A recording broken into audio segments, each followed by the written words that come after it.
Bueno, buenas tardes a todos. 2 minutitos nada más para contarle de qué se trata la Cámara. La Cámara nuclea empresas que brindan servicios o productos ambientales. Algunas de ellas son de ingeniería ambiental, de tratamiento de residuos, estudios de derecho ambiental, laboratorios ambientales. Tiene más de 30 años de trayectoria. Y bueno, hemos empezado a trabajar los temas de sostenibilidad a partir de 2018 aproximadamente, incorporando socios que también siguen esta política y bueno, hoy con el placer de presentar a Limpiolux como uno de nuestros mejores asociados.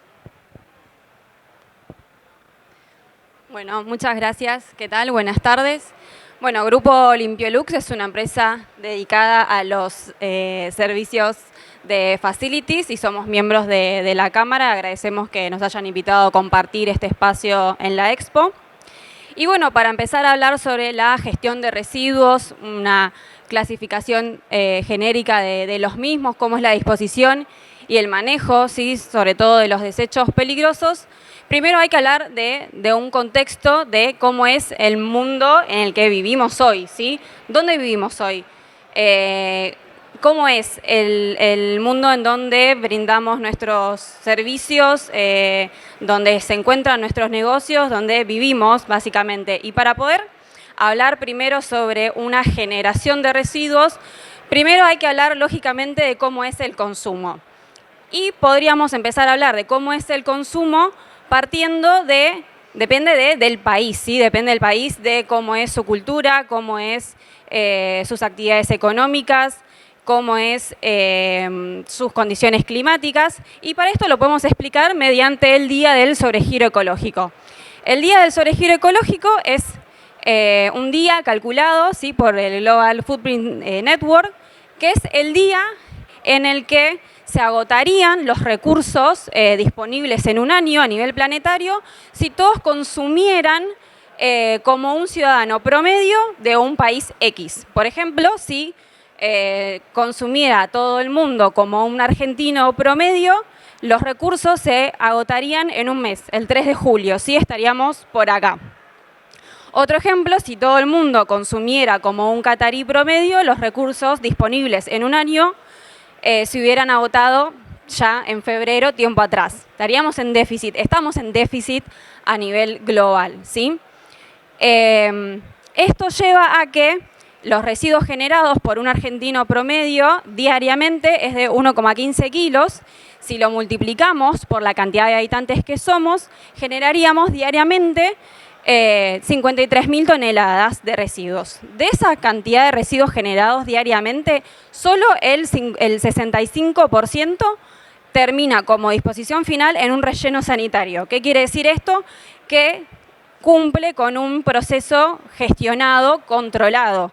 El otro porcentaje, el 35%, termina en un basural, ¿sí? Como me gusta decirlo a mí, a la buena de Dios, ¿sí? Esto tiene impactos ambientales diversos en el suelo, en agua subterránea, en cuerpos superficiales de agua, en el aire y, por supuesto, en la salud de las personas. En Argentina hay registrados 5.000 basurales y ya adentrándonos un poco en lo que es la gestión de residuos, le cedo la palabra a mi compañera Elena. Buenas tardes, espero que se encuentren muy bien. Me voy a poner acá por el medio. Además de entender en qué planeta vivimos, es importante entender desde qué visión vamos a dar esta charla hoy, ¿no? ¿Dónde es que trabajamos nosotros? O sea, ¿cuál es nuestro vínculo con los residuos? Nosotros somos prestadores de un servicio, o sea, además de nuestras oficinas propias ser generadores, cuando hablamos del servicio que prestamos, estamos hablando de residuos que no son propios. Entonces es importante entender cuál es ese proceso, cuál es el paso a paso que van teniendo los residuos. Y empezamos por parece muy básico, pero es súper importante entender esto. Tenemos al principio la generación, ¿no? El primer paso, que es cuando aparece ese residuo. Luego esos residuos se acopian en la mayor parte de los casos. Luego hay un transporte, un traslado de esos residuos Y pueden tener distintos caminos, ¿no? Por un lado tenemos lo que es la disposición final y por otro lado tenemos lo que es la recuperación o revalorización de esos residuos. Entonces, nosotros, desde LimpioLux, formamos parte de esos puntos de conexión, ¿no? Entre lo que es la generación y el acopio. Es decir, nuestros colaboradores recolectan los residuos. Por ejemplo, de este evento, ¿no? Los cestos de residuos que vemos ahí. Bueno, un colaborador de LimpioLux lo que hace es agarrar esas bolsas y llevarlas hasta un sector de acopio.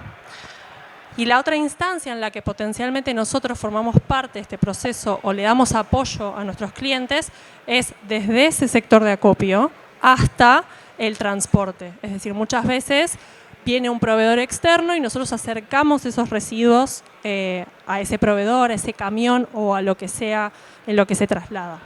Entonces, es importante entender que ese es nuestro rol, ¿sí? Pasemos a la siguiente.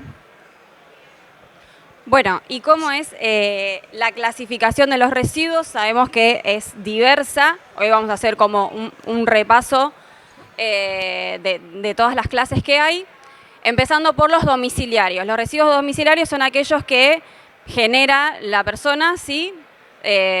Por su día a día, o son también aquellos residuos en los que no los puedo ubicar en el resto de la clasificación que les voy a mostrar, que les voy a explicar ahora en breve. Estos pueden ser los residuos sólidos urbanos o RSU, que son aquellos en los que no les voy a poder dar una valorización, no les puedo dar un segundo uso. Estos son los residuos comunes, ¿sí? Que le podríamos decir. Luego tenemos los reciclables, que los vamos a poder separar según su material: plástico, papel, cartón, vidrio, metal. Esto es comúnmente generarlos en un depósito de materias primas de una industria, en una empresa de logística o en la industria de retail, por ejemplo. Luego también tenemos los compostables, que son los residuos orgánicos aptos para compostar, que los podremos generar en un cierto determinado proceso en los centros gastronómicos, o también se pueden generar en las oficinas. Luego también tenemos los residuos industriales, ¿sí? Que son aquellos que se generan por un proceso industrial, pero que por sus características no generan ningún tipo de peligro. No así como los residuos peligrosos o especiales, que son aquellos que pueden generar algún tipo de peligro al ambiente o a los seres vivos. Por ejemplo, estos pueden ser sólidos, líquidos o gaseosos, ¿sí? En cualquiera de sus tres estados. Por ejemplo, una industria automotriz, una textil o un laboratorio, por sus materias primas o por sus procesos, pueden generar este tipo de residuos que son peligrosos, pero por ejemplo una siderúrgica, por sus descartes de sus materiales, no necesariamente todos sus residuos tienen que tener características de peligrosidad. Estos son ejemplos generales, ¿sí? No quiere decir que una siderúrgica no pueda tener residuos peligrosos, pero sí hay otras industrias que pueden generar ese tipo de residuos en mayor volumen. Por otro lado tenemos los residuos patogénicos, ¿sí? Que son aquellos que se generan en un proceso, que se generan en establecimientos médicos o de investigación o de producción con materiales biológicos que presentan algún tipo de toxicidad biológica o de actividad biológica. Estos se van a generar en centros médicos, hospitales o laboratorios. Y por último están los RAEs, que son los residuos de aparatos eléctricos y electrónicos, ¿sí? Que su nombre lo indica. Para ser más específicos en cuanto a los ejemplos, los residuos peligrosos pueden ser pinturas, solventes, grasas, aceites, baterías o materiales contaminados con pinturas, solventes, grasas o aceites. Y en las oficinas también podemos generar este tipo de residuos, como pueden ser las pilas o los toners de las impresoras, ¿sí? Y bueno, ¿qué hacemos con todo esto que generamos y que los tenemos que clasificar de esta forma? Yo voy a hablar desde acá porque tengo una buena visual y este sillón está muy cómodo. Así que voy a seguir desde acá. Para la parte de la planificación para cada cliente, es importante tener en cuenta que esto no sale de la nada, ¿no? Nosotros tenemos regulaciones que tenemos que tener en cuenta a la hora de planificar cómo va a ser ese proceso o darle soporte, ¿sí? Porque hay muchos clientes que ya tienen muy claro cómo hacer esta gestión y cuál es el proceso, pero hay otros clientes que quizás no tienen residuos tan sensibles no tienen un equipo de medio ambiente o de seguridad y medio ambiente idóneo en el tema, entonces podemos ser un soporte, ¿no? Nosotros podemos brindar esa asistencia en cómo hacer esta gestión de residuos. Pero es muy importante tener en cuenta que existen normas, ¿sí? En nuestro país, acá tenemos, ¿son todos de Argentina o hay alguien fuera que viene de otro país? De Uruguay. Bueno, en ese caso también tendríamos que tener en cuenta cuáles son las normas de cada país, pero en el caso de Argentina, la gestión de residuos es, digamos, la autoridad de aplicación a la que uno responde es municipal. En algunos casos quizás la provincial toma la posta, pero tenemos que tener claro que hay un marco normativo nacional, específicamente las más clásicas que hay que tener en cuenta es la Ley de Residuos Peligrosos, la Ley de Residuos Industriales, si estamos en un proceso industrial, y la Ley de Residuos Domiciliarios, ¿sí? Ahora bien, esas son leyes nacionales y luego tenemos que ir también al detalle de las leyes provinciales y ordenanzas municipales. Es importante tener en cuenta esto en el proceso porque tenemos ahí el detalle fino que nos va a indicar quiénes somos frente a esa ley, ¿no? O sea, quién es un generador, quién no lo es, qué clase de generador es y cuáles son las obligaciones que uno tiene con respecto a esa normativa y a ese rol.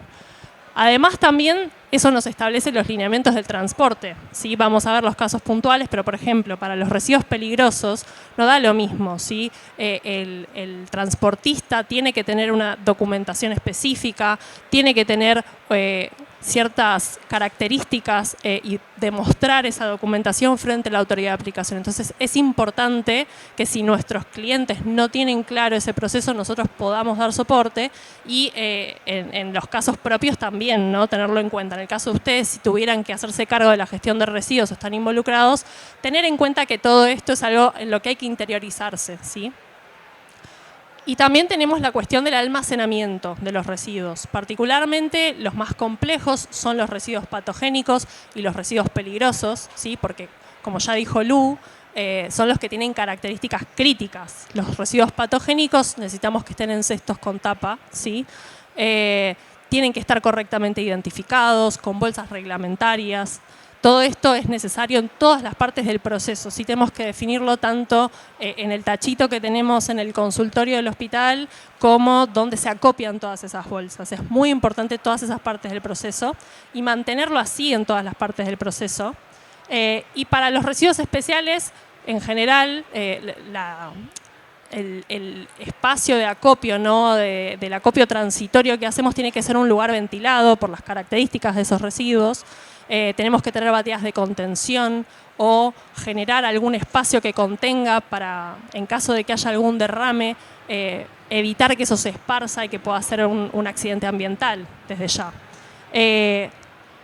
También es importante la identificación de estos sectores y en el caso de los residuos peligrosos tienen que estar identificados por su categoría, ¿sí? La norma, la ley establece distintas categorías para los residuos peligrosos y en estos espacios tenemos que tener esos residuos clasificados correctamente y teniendo en cuenta las incompatibilidades entre ellos. Lu nos va a contar de las otras corrientes. Sí, si bien los residuos reciclables y los compostables no tienen especificaciones tan técnicas como los residuos que acaba de mencionar L, si yo fallo en el almacenamiento de este tipo de residuos, no voy a poder valorizarlos de la forma que los quiero valorizar, ¿sí? Entonces, por ejemplo, los reciclables, sé que necesito que estén secos y limpios para poder que pasen por ese proceso de reciclado. Entonces, si los tengo al aire libre, tener en cuenta que necesitan estar secos y limpios para que no estén en contacto con otros residuos que le puedan aportar humedad o suciedad. También tener en cuenta el espacio disponible, si son residuos que quizás no pesan demasiado, pero sí ocupan un volumen mayor. Y en el caso de los compostables es necesario que estén en espacios ventilados, que no estén expuestos varias horas a la radiación solar y tampoco a las lluvias para que no les aporte un exceso de humedad, porque tampoco se podría llevar a cabo un proceso óptimo de compostaje. repito, si bien no son especificaciones tan técnicas o reguladas tan específico como en el caso de los peligrosos o los patogénicos, si yo no puedo cumplir con condiciones básicas de almacenamiento, después no los voy a poder valorizar como quisiera. Y bueno, ¿y cómo seguimos con el manejo? Bueno, teniendo en cuenta que es importante, digamos, no solamente pensamos en la gestión de residuos como algo que tiene un impacto ambiental, sino que, como dijo Lu al principio, es también una cuestión de salud, ¿no? Y en ese sentido es importante contemplar cuáles son las medidas de protección para las personas que manipulan estos residuos. Entonces, específicamente, los críticos son los residuos especiales o peligrosos y los residuos patogénicos.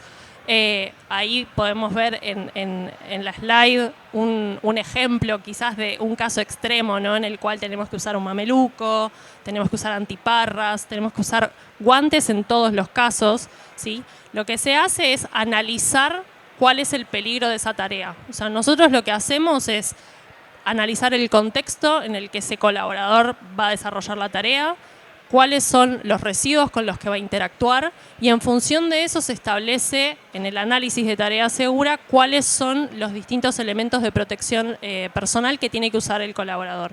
Pero al margen de eso está bueno llevarse esta idea de no solamente para los residuos críticos, sino también para cualquier otro tipo de residuos, porque muchas veces nosotros en nuestra vida cotidiana o en la oficina podemos estar entrando en contacto con residuos patogénicos porque son residuos sanitarios y también está bueno extender esta buena práctica para asegurar la salud de las personas que tienen que manipular esos residuos. Bueno, y teniendo en cuenta todo lo que acaba de decir él recién, uno de los beneficios de una correcta separación de residuos es la disminución de riesgos en la salud y la seguridad de las personas. No solo para quienes manipulan estos residuos, sino para todo el personal, porque van a poder identificar qué es un material seguro y qué no, si puedo estar en contacto directo o no con ese tipo de residuo y si está bien almacenado o no, quiere decir si voy a poder evitar un derrame, por lo tanto un accidente o un incidente laboral. Y por supuesto, uno de los principales beneficios de una correcta separación va a ser el ambiental. Y ustedes quizás pensarán de que tiene que ver en términos de volumen, de que si apoyamos a la circularidad de este tipo de residuos, voy a poder favorecer con los datos que les mostré al principio de la presentación, de esa cantidad enorme de residuos que generamos, pero el día de hoy se los quería traer en términos de huella de carbono. ¿Sí? Vemos acá en el cuadro que tenemos por cada 1000 kilogramos de residuos que se generan, cuántos en su proceso de disposición, cuántos kilogramos de dióxido de carbono se emiten a la atmósfera. Vemos que si no separamos bien esos residuos y terminan todos en el relleno sanitario como un residuo sólido urbano, como un RCU, la huella de carbono es extremadamente mayor. En el caso de los residuos peligrosos, no solo que no estaría incumpliendo un requisito legal, sino que también estaríamos emitiendo ¿sí? una huella de carbono mucho mayor por no estar segregando correctamente los residuos. Y bueno, ya para ir cerrando ¿sí? las consideraciones finales. Un poco a modo de reflexión, ¿no? ¿Cuál es la clave para que este proceso sea un proceso exitoso, que le agregue valor a los clientes? Acá, antes de ir a la reflexión, me gustaría consultarles que levanten la mano primero quienes son prestadores de servicios de limpieza. Ok, hay algunos. ¿Y quiénes son clientes de prestadores de servicios de limpieza? O sea, trabajan en una empresa que alguien va a limpiar. Qué tímidos todos, chicos. Levanten un poquito la mano que no va a pasar nada. Bueno, en cualquiera de los casos, ¿cuál es la clave para que esto sea un proceso que le agrega valor a los clientes y que nos ayuda a nosotros también a aprender de ese proceso y poder replicar los casos de éxito en otras compañías? Lo primero, súper básico, es tener capacitado al equipo. Y con el equipo me refiero a todos los estratos de ese equipo, ¿sí?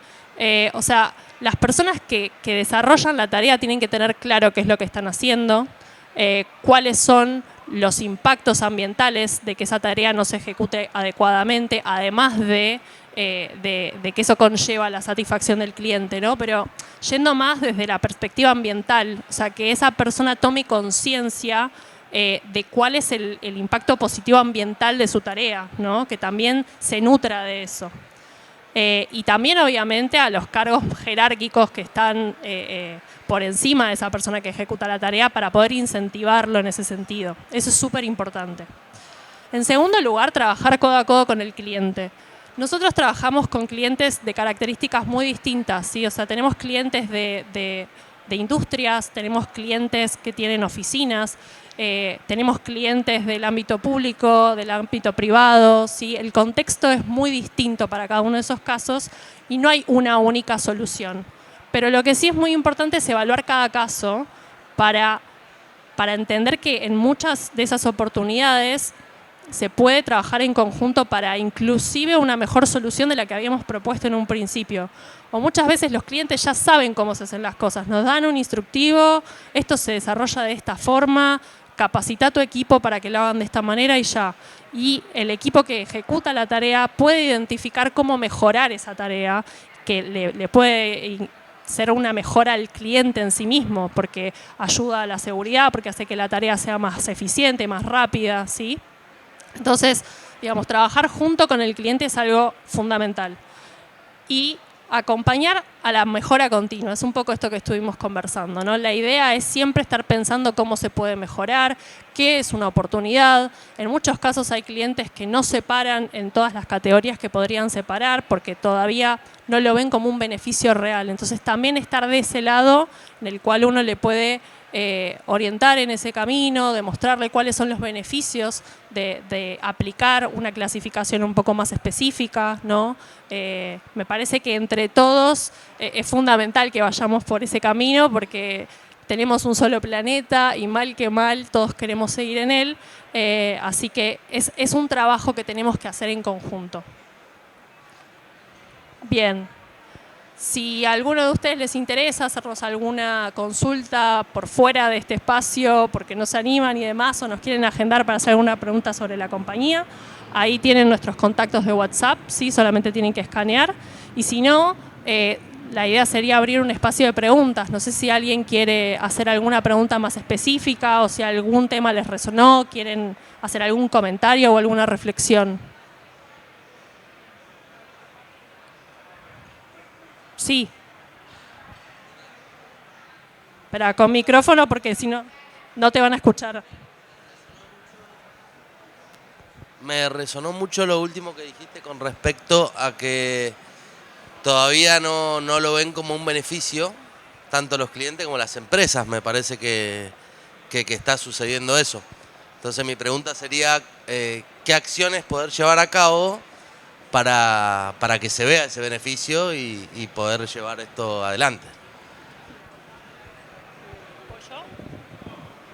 Bueno, la realidad es que no hay un solo camino, ¿no? Lo primero es tener entablar una buena comunicación con ese cliente. En muchos casos, las acciones que puede realizar la compañía pueden invitar a que los clientes identifiquen, y por clientes me refiero también a empresas, o sea, a empresas básicamente, a que identifiquen que eso es una oportunidad. Y muchas veces cuando es como una ola, ¿no? Medio como una marea, cuando uno ve que el otro está haciendo algo, le pica un poco la envidia quizás, y te invita también a ir un poquito más allá, ¿no? Entonces, hay muchas formas. En algunos casos podemos trabajar en acciones conjuntas con clientes, ¿sí? Darle visibilidad. Y también esto que te digo, de sentirlo, de demostrarlo, de que no sea algo que parece impostado, ¿no? Porque eso también, cuando algo es auténtico, se nota. Exacto. Entonces, si uno puede analizar y mostrarle los beneficios en general, los clientes acceden. El punto es ver por qué lado hay que ir para demostrar que eso es un beneficio. Claro. Y como digo, siempre pensándolo desde un lado de triple impacto, ¿no? Que no es solamente el ambiental, o sea, no nos podemos olvidar de los costos. Pero la realidad es que si uno muestra en la evidencia que eso es una mejora, los clientes lo ven. Bueno, muchas gracias, muy enriquecedor. A vos por tu pregunta. Nosotros, junto con toda la charla, estábamos pensando recién, nosotros somos de Mendoza, de San Rafael.